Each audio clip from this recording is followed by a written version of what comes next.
Hey everyone, it's Renice. So today I wanted to talk about people who rely on trans folks and folks of color, actually just marginalized folks in general, to be educational resources.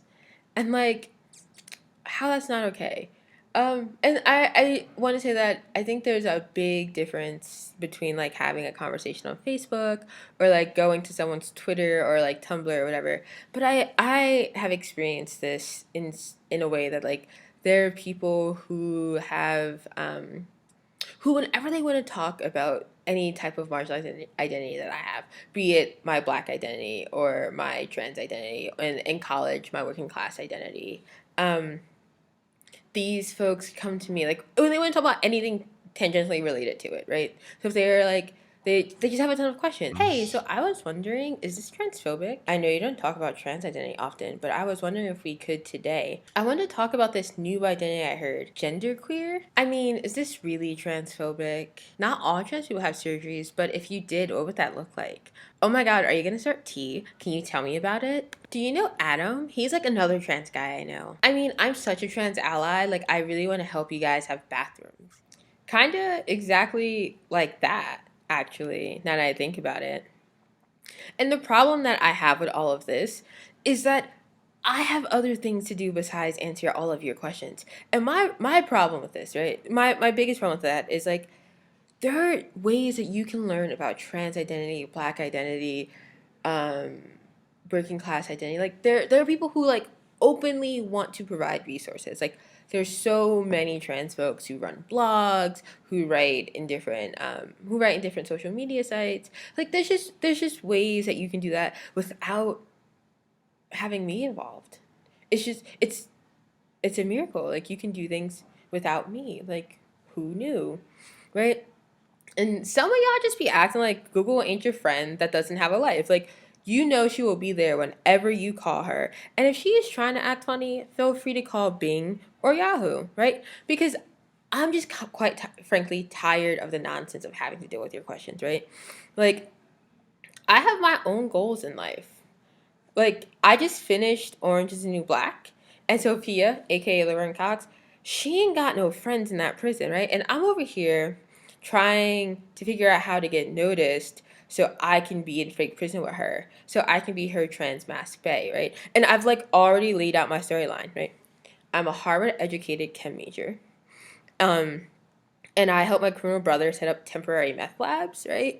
And they couldn't get and we just like instead of having them be like permanent, we'll just force a baker to like let us run a meth lab, and that way like the electricity charge on like when they look at like electricity grid, it doesn't seem out of place that a bakery has really high like electricity output. That's just real, right? Yeah. So and like they couldn't get me on drug charges, right? Because I was just too good at that. So they gave me how they get all the rich black folks on tax evasion. Yes, Lauren Hill, I am looking at you. Right, so I'm over here trying to be Mix Brissette, and here you are asking me all your damn questions and interfering with that, right? Another goal of mine is to like get on Empire. I realize that Empire doesn't have an acapella group, right?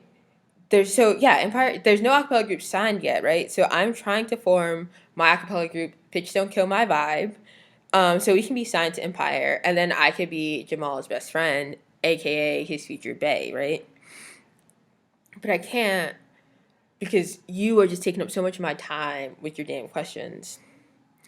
And I mean, okay, I'm also trying to get my life together and have like some more realistic goals, such as eventually going to grad school. And you're still standing in the way of that goal too.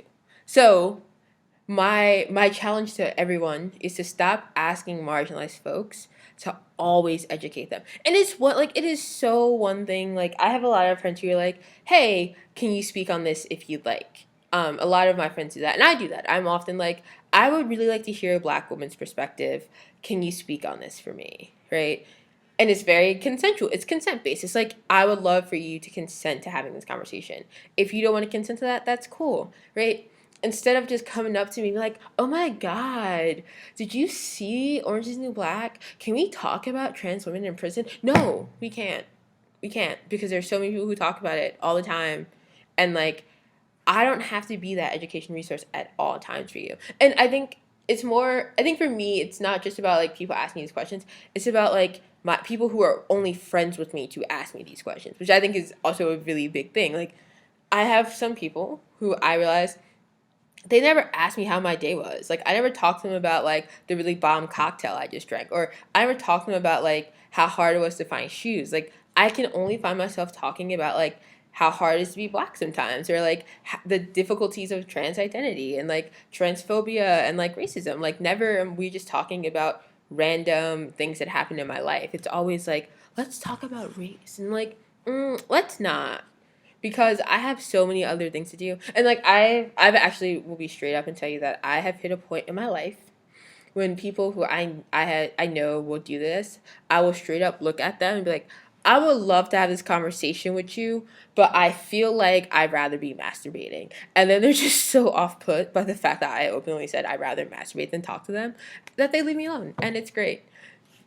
So yeah, I guess what I'm saying to everyone is to like monitor the ways in which you ask people to consent to a conversation, right? And how you ask people to have those conversations with you.